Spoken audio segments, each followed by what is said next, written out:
Jatelo mochung' ne neno ni chike mag kaunti olue kaunti ma Kisumu Migosi John Kabong okwedo mokalo weche moko mawachore ni otiyo e apisi e tok cheka.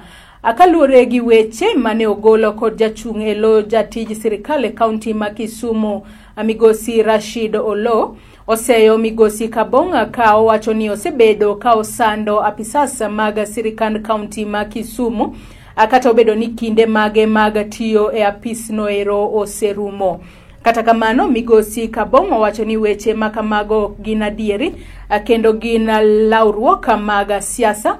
Akabende oyango ni onge kaka onyalo bedo e apisi mar sirikal e tok cheka. Migosi Kabong olero ni onge teko kata nyalo mar timo weche goeko miketo e wiye. Akaluore ni sirikal ni kod chike manyaka lu kapoko okaw okang' moramora ne jatich mar sirikal. It is not true, even before I quote any relevant documents. This is a government office, an organized office with its leadership. We have the head of public service.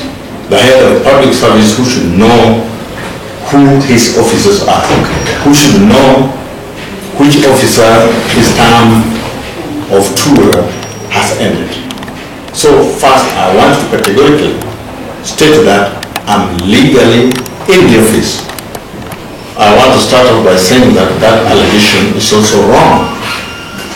Wrong in the sense that the alleged Oroko, who is one of the reigning officers, he does not fall directly under my department.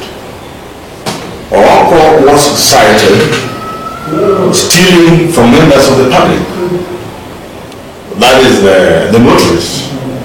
Because here, parking fee for motorists should be 100 shillings.